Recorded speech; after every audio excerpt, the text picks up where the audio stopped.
ایک بادشاہ تھا، اس کی 7 لڑکیاں تھیں۔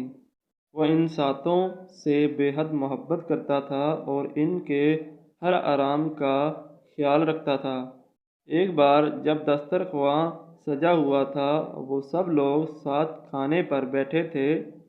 بادشاہ نے اپنی بیٹیوں سے ایک سوال پوچھ لیا کہ تم لوگ مجھے کتنا چاہتی ہو؟ بڑی شہزادی نے کہا، بابا میں آپ کو گلاب جامن کی طرح چاہتی ہوں۔ بادشاہ نے خوش ہو کر اس کو 4 گاؤں دے دیے۔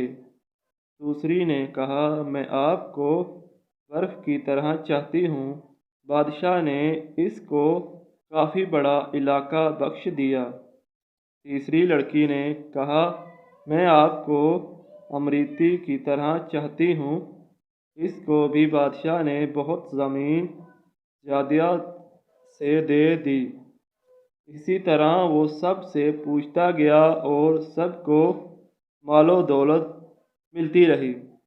7 لڑکیوں سے جب بادشاہ نے پوچھا، بیٹی تم مجھے کتنا چاہتی ہو؟ تو اس نے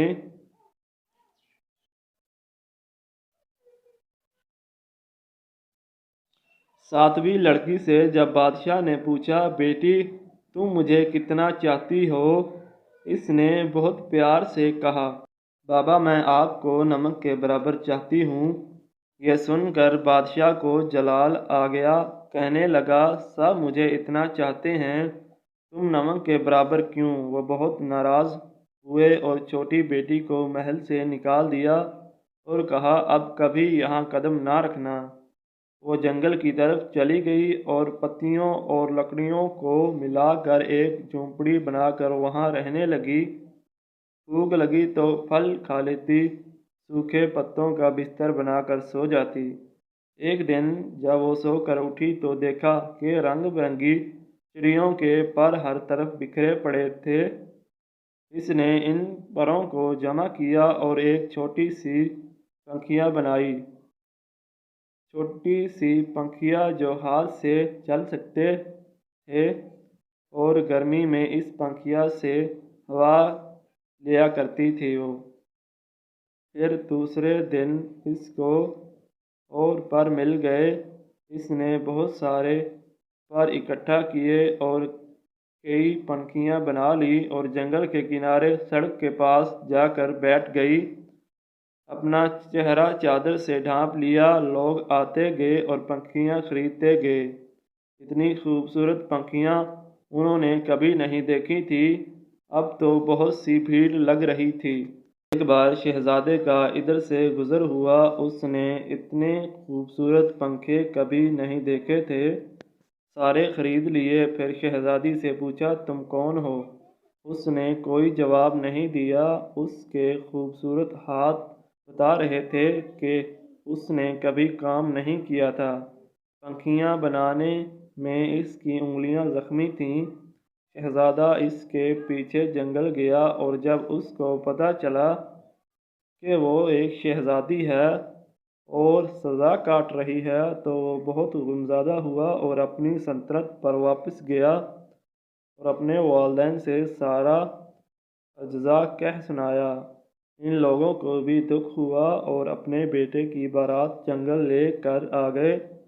دونوں کی شادی ہو گئی، مگر شہزادی اپنے والد کو بہت یاد کرتی تھی، وہ خوش نہیں رہتی تھی۔ ایک دن اس نے شہزادے سے کہا، وہ اپنے والدین کی دعوت کرنا چاہتی ہے اور ان سے ملنا چاہتی ہے۔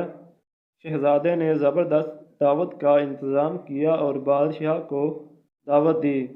شہزادی نے کہا، سارا انتظام آپ دیکھیں گے، مگر میں اپنے والدین اور بہنوں کے لیے کھانا میں خود تیار کروں گی۔ سارے مہمان آ گئے، کئی دسترخواں ایک ساتھ لگے اور بادشاہ شہزادیوں کے لیے انتظام کیا گیا۔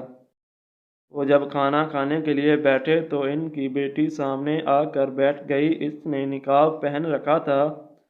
جب بادشاہ نے پہلا نوالا لیا تو کھانے میں نمک نہیں تھا۔ دوسری ڈش نکالی، وہ بھی بغیر نمک کے تھی۔ تب ان کو بہت غصہ آیا کہ مجھے بلا کر بغیر نمک کا کھانا کھلایا گیا۔ تب چھوٹی شہزادی نے اپنا نقاب ہٹایا اور کہا، بابا میں آپ کو نمک کے برابر چاہتی ہوں، یہی کہا تھا میں نے، نمک کے بغیر کسی چیز میں لذت نہیں ہوتی۔ بادشاہ چونک اٹھا، پھر اس نے آگے بڑھ کر بیٹی کو گلے لگا لیا اور اس کی آنکھیں بھر آئیں۔ بیٹی نے بیٹی سے معافی مانگی تو شہزادی نے کہا، کوئی بات نہیں بابا، اللہ تو سب کا ہے، آپ پریشان نہ ہوں، اب بہت خوش رہتی ہوں میں۔ بہنوں نے بھی معافی مانگی اور گلے لگایا، اور شہزادی نے سب کو کھلے دل سے معاف کر دیا اور ان کو ان کی غلطی کا احساس کروایا جو انہوں نے کی تھی۔